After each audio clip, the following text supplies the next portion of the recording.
करेंगे, लेकिन एक हेडलाइन जिस पर हमने चर्चा भी की कि देखिए 16 अक्टूबर ऑनवर्ड्स कुछ चेंज होने वाला है। सोमवार को अब बैंकेक्स की एक्सपायरी होगी जो नॉर्मली शुक्रवार को हो रही थी अनुज, और साथ ही यहाँ पर गुरुवार के बजाय अब हम बुधवार को निफ्टी बैंक भी एक्सपायर होता देखेंगे। ये तो ऑफ कोर्स अगले हफ्ते से लागू होगा, और ये बैंकेक्स में जो चेंज आया है वो 16 अक्टूबर से लागू होगा। ये बार बार ऊपर नीचे क्यों हो रहा है इस मामले में, और इसके इम्प्लीकेशंस लार्जली ट्रेडर्स पर क्या रहेंगे? देखिए, मैं इसमें ना कोई वर्ड्स मिस नहीं करूंगा। मैं सेबी चीफ को एक रिक्वेस्ट करूंगा कि प्लीज एक्सचेंजेस से बात करिए। ये मजाक लगा हुआ है क्या?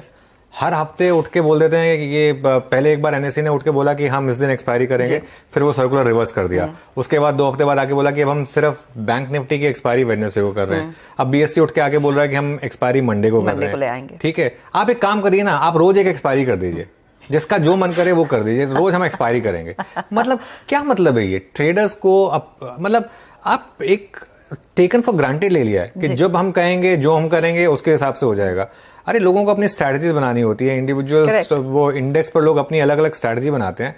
कोई किसी के साथ कंसल्टेशन हुआ क्या, नहीं हुआ क्या? ये क्या यहाँ पे एक मोनोपोली चल रही है दोनों एक्सचेंजेस के बीच में कि डिसाइड कर लिया कि मैं आज मंडे को, अच्छा मैंने वेडनेसडे को, दूसरा एक्सचेंज एनएसई वेडनेसडे को एक्सपायरी लेके आ रहा है, चलो मैं मंडे को एक्सपायरी लेके आ जाता हूँ। अब वो फिर यहाँ भी क्यों रोक रहे? फिर बोले कि वो मंडे को एक्सपायरी लेके आए, चलो मैं संडे को एक्सपायरी कर देता हूँ या सैटरडे को एक्सपायरी कर देता हूँ। कोई मतलब लॉजिक नहीं है, कुछ नहीं है। ये किंडरगार्टन के बच्चों की तरह बिहेव कर रहे हैं। मतलब ये आप समझिए, दोनों मतलब इंडिया के लार्जेस्ट एक्सचेंजेस हैं, रिस्पॉन्सिबिलिटी है ये क्या मैसेज आ रहा है? बाहर भी क्या मैसेज आ रहा है? ये क्या वॉल्यूम, और ऑफ कोर्स ये कॉम्पिटिटिव मूव्स हैं, लेकिन वॉल्यूम्स को क्या अट्रैक्ट करने की कोशिश होगी और कितना हो पाएगा? कॉम्पिटिटिव मूव है, वॉल्यूम को लेकर ये मूव चल रहा है। होना चाहिए दोनों एक्सचेंजेस के बीच में, मैं तो कहता हूं कॉम्पिटिशन होना चाहिए। एक एनएसई का डोमिनेंस बहुत ज्यादा हो गया था, शायद कुछ हद तक अगर बीएससी अगर वो चल पा रहा है तो एक अच्छी चीज है। मैं तो कहता हूं ये एक अच्छी चीज है देश के लिए। सिर्फ एक ही एक्सचेंज होना देश के लिए शायद ठीक नहीं है, 2 कॉम्पिटेंट एक्सचेंज हो। इससे ट्रेडर्स का भी फायदा होता है कि वो ऑब्वियसली जब बीएससी ने शुरू किया था तो ऑब्वियसली वो लुभावने ऑफर भी लेकर आते हैं ट्रेडर्स के लिए, वो वॉल्यूम बढ़ाने के लिए इंसेंटिव भी देते हैं। हाँ। तो वो ठीक है, बात वो नहीं है। बात ये कि जो जिस तरीके से बार बार चेंज हो रहा है ना, कि किसी दिन मंडे को, अब मुझे खुद को याद नहीं, मैंने एक अपने लिए ना एक वो बना रखा है, अब एक चार्ट बनाया हुआ है। मैंने उसमें लिखा हुआ है मैंने कि ये bank Nifty mid cap select, ये वो उसकी किस दिन एक्सपायरी हो रही है। इतना मुश्किल हो जाएगा। अब पहले एक हमारी हेडलाइन हुआ करती थी रोज की आज एक्सपायरी, अब तो रोज ही हमारी एक्सपायरी है। मतलब पहले वो मंथली की, वीकली हो, चलो समझ में आया। उसके बाद अलग अलग इंडिविजुअल इंस्ट्रूमेंट की। अच्छा, इसमें एक और चीज हो रही है इंटरेस्टिंग, मैं बताता हूं आपको। फॉर एग्जाम्पल आप फिन निफ्टी ले लीजिए, ठीक है। अच्छा, बैंकेक्स में बाय द वे 0 वॉल्यूम होता है, सेंसेक्स में फिर भी होता है फ्राइडे को वॉल्यूम, बैंकेक्स में 0 वॉल्यूम होता है। समझ में आता है कि चलिए ठीक है, बीएससी ट्राई कर रहा है कि चलिए आप कोशिश करिए कि सेंसेक्स के एक्सपायरी के भी वॉल्यूम्स आएंगे, मंडे को ट्राई कर लीजिए आप।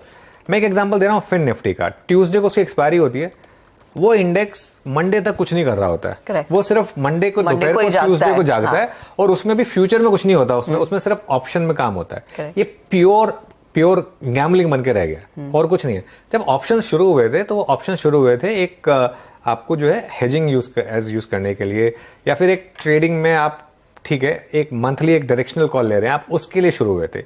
ये तो क्या हो गया, ये तो आप बस हर कोई जीरो हीरो करने में लगा हुआ है। हर कोई, ये एक तो इस देश का सबसे ज्यादा बेड़ा गर्क किया है ट्रेडिंग कम्युनिटी का, वो जीरो हीरो कॉल ने। जब मतलब, और अब प्रॉब्लम क्या होगी, अब क्योंकि रोज कोई ना कोई एक्सपायरी है, रोज कोई ना कोई आप जीरो हीरो कॉल ढूंढ रहे होते हैं। तो ये मुझे लग रहा है कि थोड़ा दोनों एक्सचेंजेस को चाहिए। अगर दोनों एक्सचेंजेस से नहीं हो पा रहा है तो सेबी इसमें कुछ इंटरवीन करे और दोनों एक्सचेंजेस को बोले कि भाई साहब आप जरा बैठिए एक जरा और शांति से सोचिए क्या करना है। अच्छा, एक बार जो डिसीजन है उस पर ले लिया, उसको कम से कम 6 महीने तो दीजिए, उसके बाद उसको उस पर अमल कीजिए। हाँ, उसको देखिए उसका कि क्या इम्पैक्ट आ रहा है, और ट्रेडर की जिंदगी कितनी और कंफ्यूज आप लोग कर रहे हैं या आसान कर रहे हैं। लेकिन ये एक appeal of course SEBI regulator के लिए हमारी तरफ से।